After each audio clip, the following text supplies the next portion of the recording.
It was a dark, starless night. We were becalmed in the northern Pacific. Our exact position I do not know, for the sun had been hidden during the course of a weary, breathless week by a thin haze which had seemed to float above us, about the height of our mastheads, had wiles descending and shrouding the surrounding sea.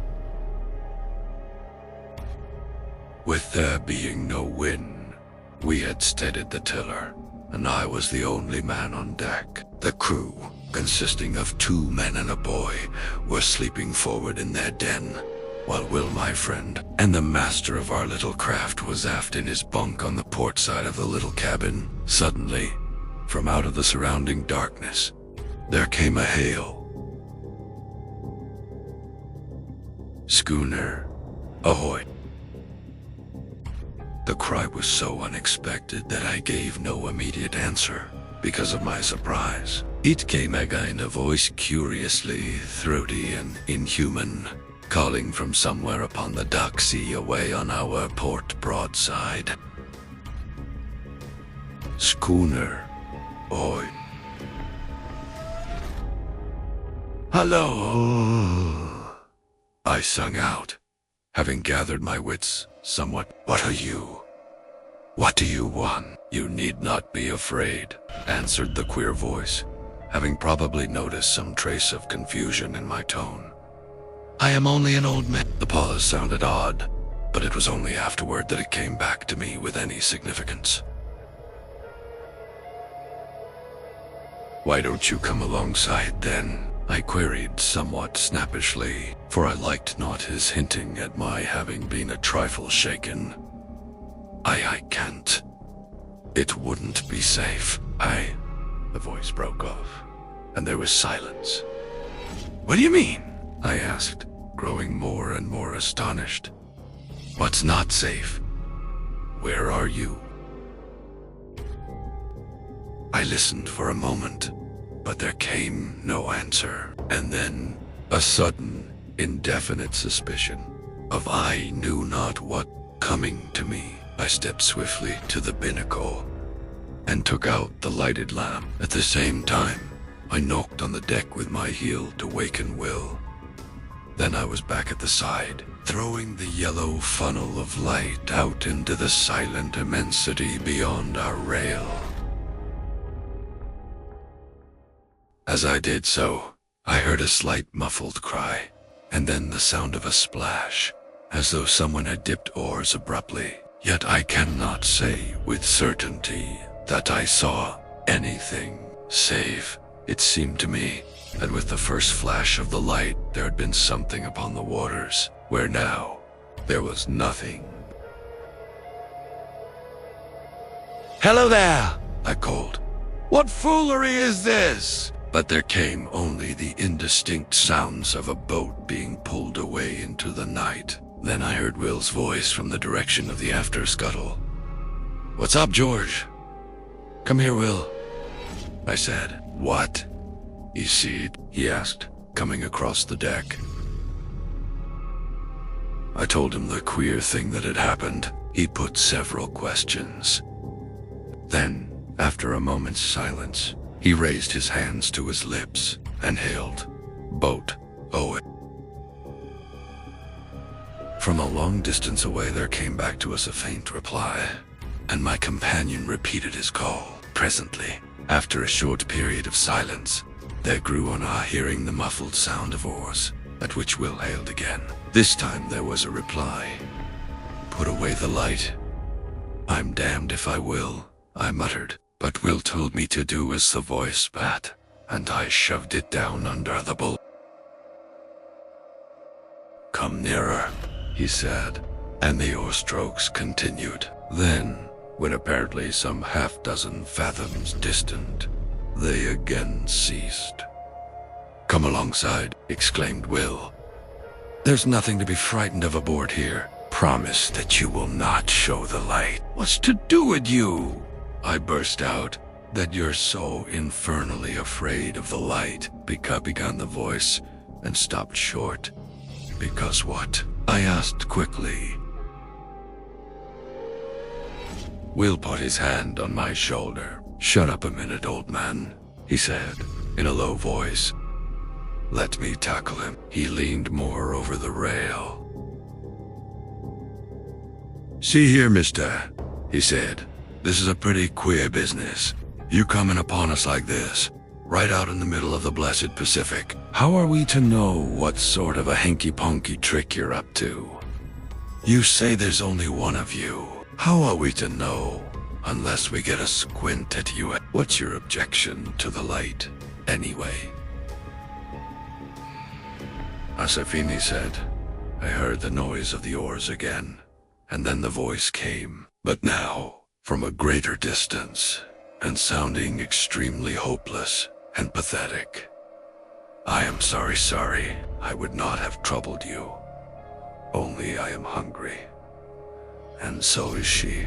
The voice died away, and the sound of the oars, dipping irregularly, was borne to us. "Stop," sang out Will. "I don't want to drive you away. Come back. We'll keep the light hidden. If you don't like it, return it to me. It's a damned queer rig.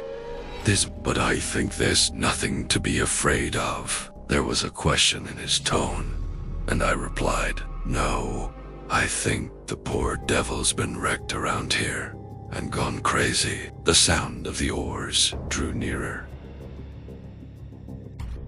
"Shove that lamp back in the binnacle," said Will. Then he leaned over the rail and listened. I replaced the lamp and came back to his side. The dipping of the oars ceased some dozen yards distant. "Won't you come alongside now?" asked Will in an even voice. "I have had the lamp put back in the binnacle." I cannot," replied the voice.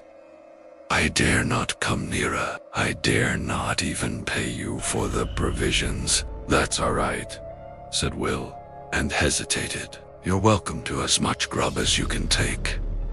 Again he hesitated. "You are very good," exclaimed the voice. "May God, who understands everything, reward you." It broke off huskily. "The other lady," said Will abruptly. "Is she?" "I have left her behind upon the island," came the voice. "What island?" he cut in. "I know not its name," returned the voice. "I would to guard it," began, and checked itself as suddenly. "Could we not send a boat for her?" asked Will at this point. "No," said the voice, with extraordinary emphasis. "My God, no." There was a moment's pause, then it added, in a tone which seemed a merited reproach. "It was because of our want I ventured, because her agony tortured me. I am a forgetful brute," exclaimed Will. "Just wait a minute, whoever you are, and I will bring you up something at once." In a couple of minutes, he was back again, and his arms were full of various edibles. He paused at the rail. "Can't you come alongside for them, asked. "No, I dare not," replied the voice, and it seemed to me that in its tones I detected a note of stifled craving as though the owner hushed a mortal desire. It came to me then, in a flash, that the poor old creature out there in the darkness was suffering for actual need for that which Will held in his arms, and yet, because of some unintelligible dread, refraining from dashing to the side of our schooner and receiving it. And with the lightning-like conviction there came the knowledge that the invisible was not mad, but sanely facing some intolerable horror. "Damn it, Will," I said, full of many feelings, over which predominated a vast sympathy. "Get a box. We must float off the stuff to a minute." This we did, propelling it away from the vessel, out into the darkness, by means of a boat hook. In a minute, a slight cry from the invisible came to us, and we knew that he had secured the box. A little later he called out a farewell to us, and so heartful a blessing that I am sure we were the better for it. Then, without more ado, we heard the ply of oars across the darkness.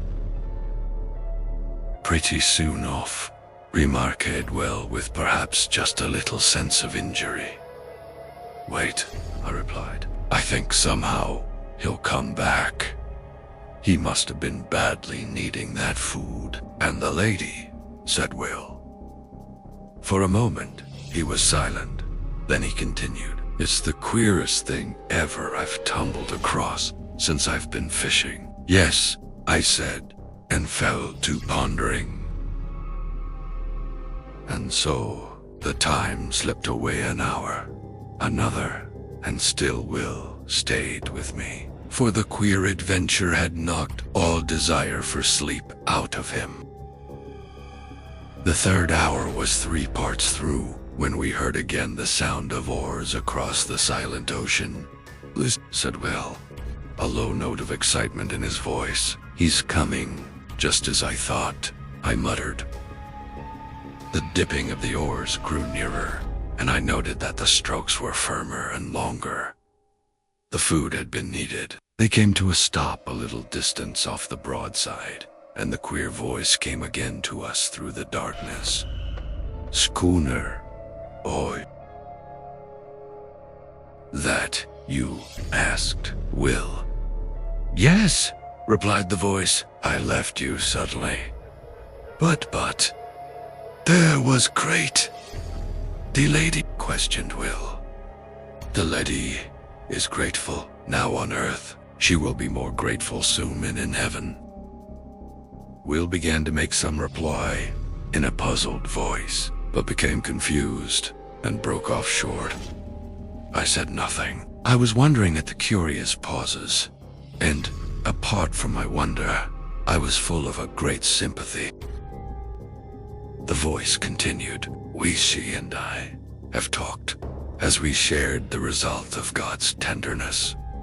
And yours, Will interposed, but without coherence. I beg of you not to belittle your deed of Christian charity this night, said the voice. Be sure that it has not escaped his notice. It stopped, and there was a full minute's silence. Then it came again. We have spoken together upon that which has befallen us. We had thought to go out without telling anyone of the terror which is coming to our lives. She is with me in believing that tonight's happenings are under a special ruling, and that it is God's wish that we should tell to you all that we have suffered since. Yes, said Will softly. Since the sinking of the Albatross. Ah, I exclaimed involuntarily. She left Newcastle for Frisco some 6 months ago, and hasn't been heard of since. Yes, answered the voice, but some few degrees to the north of the line. She was caught in a terrible storm and dismast. When the day came, it was found that she was leaking badly, and, presently, it falling to a calm, the sailors took to the boats, leaving a young lady, my fiancée, and myself upon the wreck. We were below, gathering together a few of our belongings. When Tay left, they were entirely callous through fear, and when we came up upon the decks, we saw them only as small shapes, afar off upon the horizon. Yet we did not despair, but set to work and constructed a small raft. Upon this we put such few matters as it would hold, including a quantity of water and some ship's biscuit. Then, the vessel being very deep in the water, we got ourselves onto the raft and pushed off. It was later when I observed that we seemed to be in the way of some tide or current, which bore us from the ship at an angle, so that in the course of 3 hours, by my watch, her hull became invisible to our sight, her broken masts remaining in view for a somewhat longer period. Then, towards evening, it grew misty, and so, through the night, the next day, we were still encompassed by the mist, the weather remaining quiet. For 4 days we drifted through this strange haze, until, on the evening of the 4th day, there grew upon our ears the murmur of breakers at a distance. Gradually it became plainer, and, somewhat after midnight, it appeared to sound upon either hand at no very great space. The raft was raised upon a swell several times, and then we were in smooth water, and the noise of the breakers was behind. When the morning came, we found that we were in a sort of great lagoon, but of this we noticed little at the time, for close before us, through the enshrouding mist, loomed the hull of a large sailing vessel. With one accord, we fell upon our knees and thanked God, for we thought that here was an end to our we had much to learn. The raft drew near to the ship, and we shouted on them to take us aboard, but none answered. Presently, the raft touched against the side of the vessel, and seeing a rope hanging downward, I seized it and began to climb. Yet I had much ado to make my way up, because of a kind of gray, lichenous fungus that had seized upon the rope, and which blotched the side of the ship lividly. I reached the rail and clambered over it onto the deck. Here I saw that the decks were covered in great patches with gray mosses, some of them rising into nodules several feet in height. But at the time I thought less of this matter than of the possibility of there being people aboard the ship. I shouted, but none answered.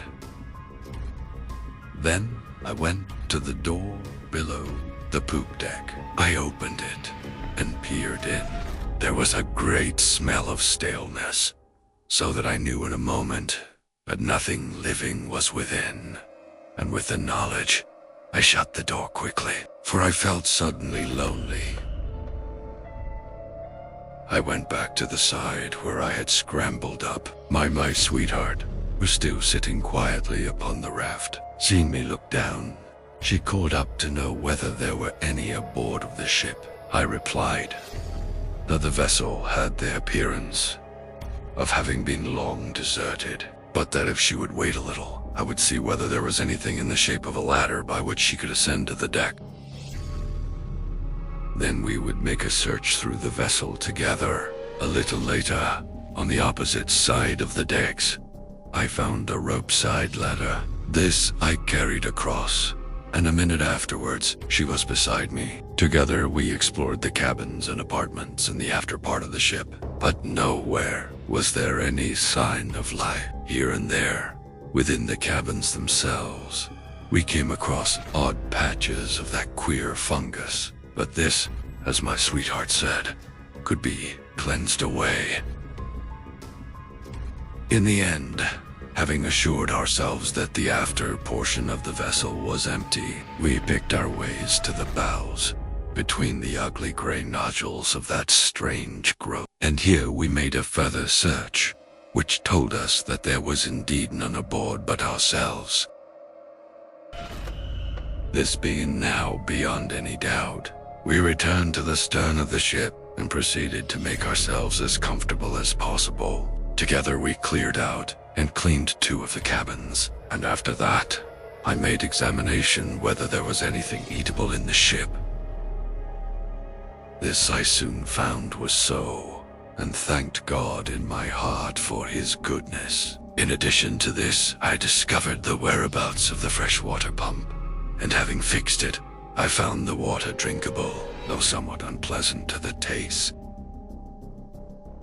For several days we stayed aboard the ship, without attempting to get to the shore. We were busily engaged in making the place habitable. Yet even thus early we became aware that our lot was even less to be desired than might have been imagined. For though, as a first step, We scraped away the odd patches of growth that studded the floors and walls of the cabins and saloon, yet they returned almost to their original size within the space of 24 hours, which not only discouraged us, but gave us a feeling of vague unease. Still, we would nor admit ourselves beaten, so set to work afresh, and not only scraped away the fungus, but soaked the places where it had been with carbolic, a canful of which I had found in the pantry. Yet, by the end of the week, the growth had returned in full strength, and, in addition, it had spread to other places, as though our touching it had allowed germs from it to travel elsewhere. On the 7th morning, my sweetheart woke to find a small patch of it growing on her pillow, close to her face. At that, she came to me. As soon as she could get her garments upon her. I was in the galley at the time, lighting the fire for breakfast. "Come here, John," she said, and led me aft. When I saw the thing upon her pillow, I shuddered. And then, and there, we agreed to go right out of the ship and see whether we could not fare to make ourselves more comfortable ashore. Hurriedly, we gathered together our few belongings, and even among these I found that the fungus had been at work. For one of her shawls had a little lump of it growing near one edge. I threw the whole thing over the side without saying anything to her. The raft was still alongside, but it was too clumsy to guide, and I lowered down a small boat that hung across the stern. And in this we made our way to the shore. Yet, as we drew near to it, I became gradually aware that here, the vile fungus, which had driven us from the ship, was growing riot. In places it rose into horrible, fantastic mounds, which seemed almost to quiver, as with a quiet life, when the wind blew across them. Here and there it took on the forms of vast fingers, and in others it just spread out, flat and smooth and treacherous. Odd places, it appeared as grotesque stunted trees, seeming extraordinarily kinked and gnarled, the whole quaking vilely at times. At first,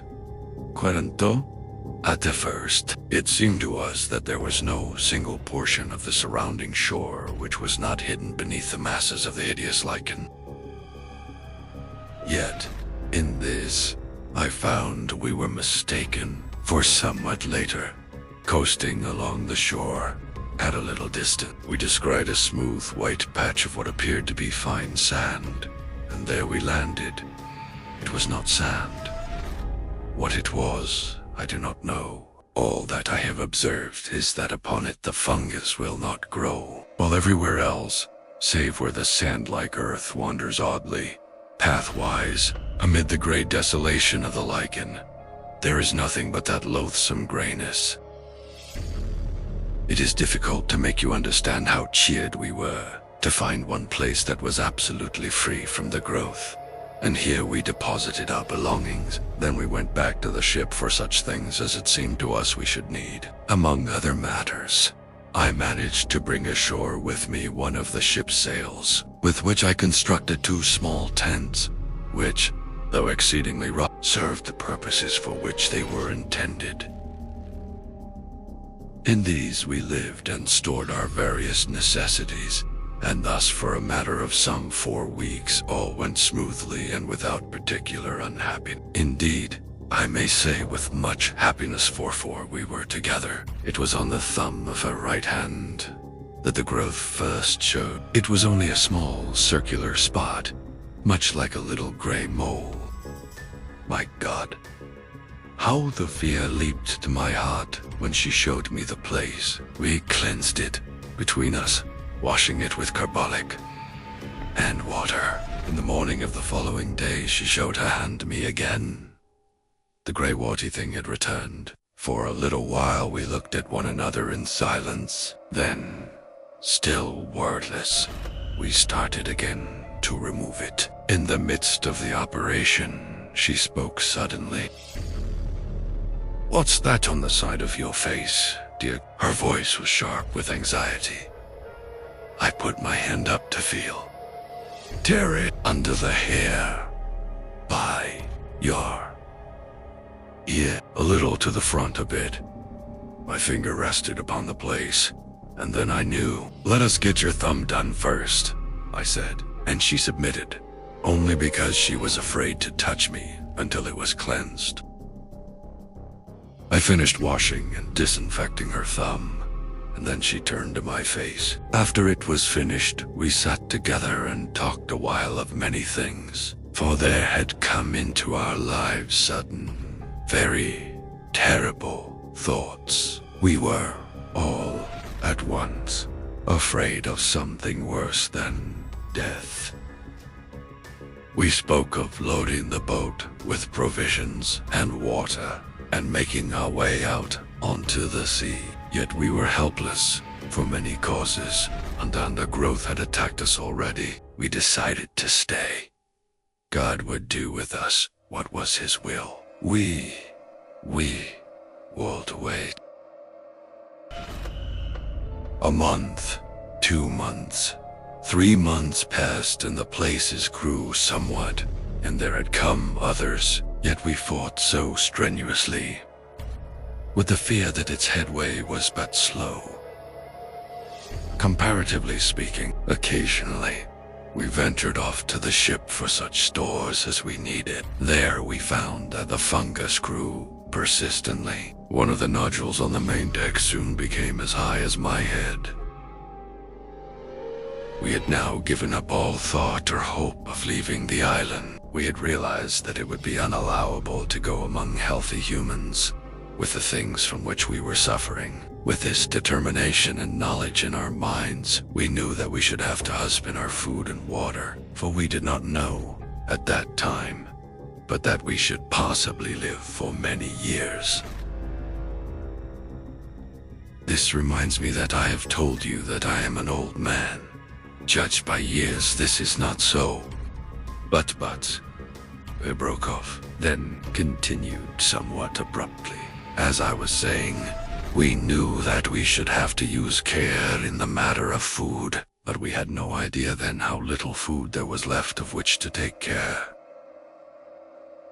It was a week later that I made the discovery that all the other bread tanks which I had supposed full were empty, and that, beyond odd tins of vegetables and meat and some other matters, we had nothing on which to depend but the bread in the tank which I had already opened. After learning this, I bestirred myself to do what I could and set to work at fishing in the lagoon, but with no success. At this, I was somewhat inclined to feel desperate until the thought came to me to try outside the lagoon in the open sea. Here, at times I caught odd fish, but so infrequently that they proved of but little help in keeping us from the hunger which threatened. It seemed to me that our deaths were likely to come by hunger, and not by the growth of the thing which had seized upon our body. We were in this state of mind when the 4th month wore out. Then I made a very horrible discovery. One morning, a little before midday, I came off from the ship with a portion of the biscuits which were left. In the mouth of her tent, I saw my sweetheart sitting, eating something. "What is it, my dear?"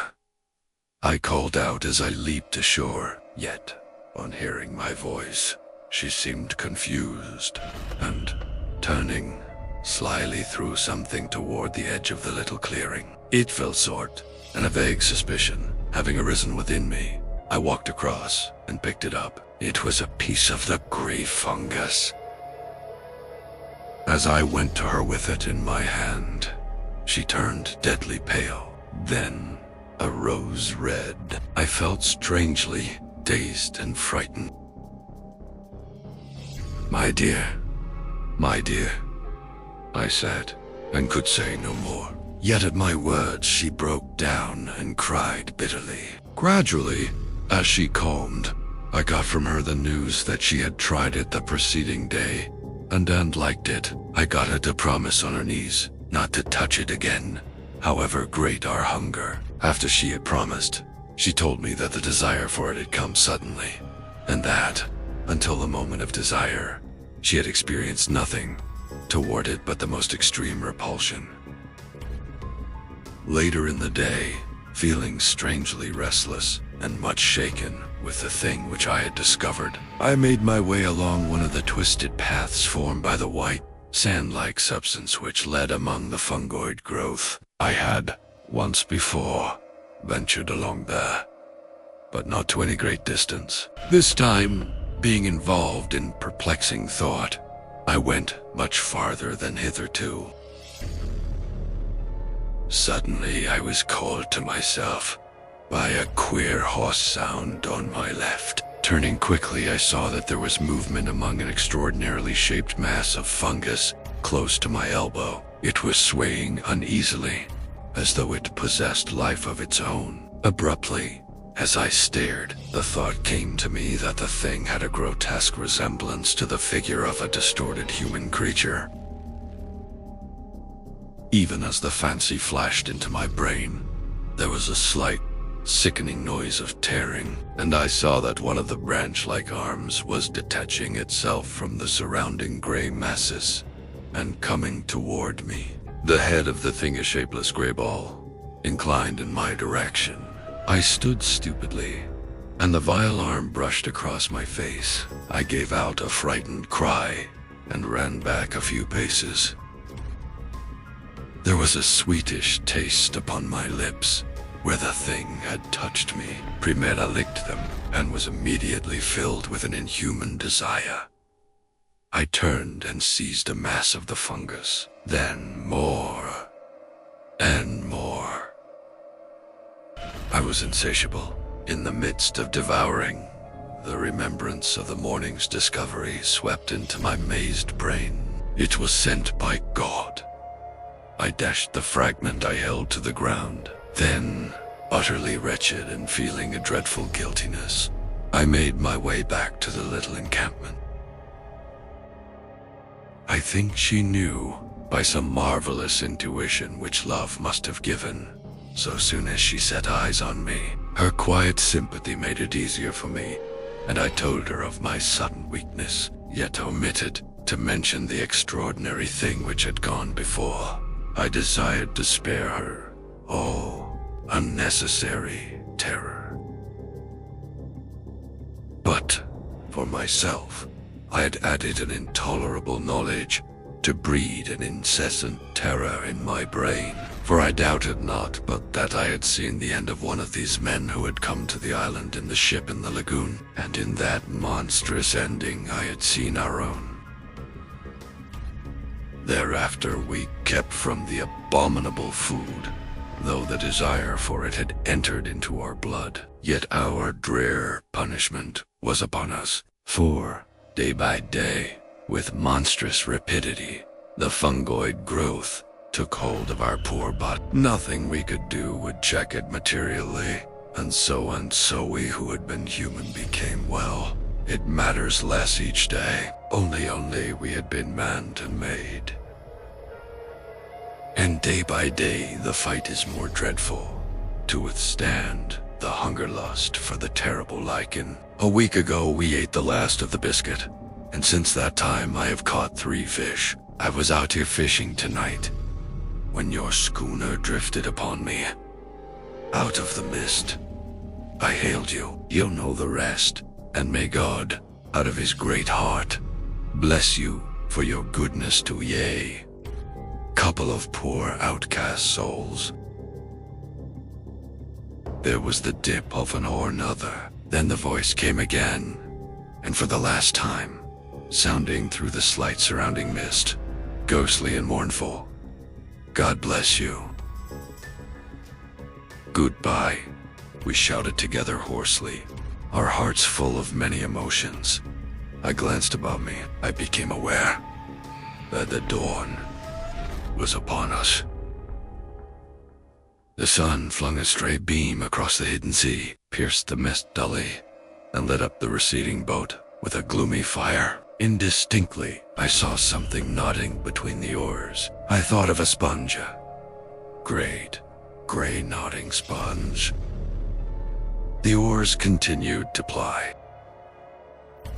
They were grey, as was the boat hand.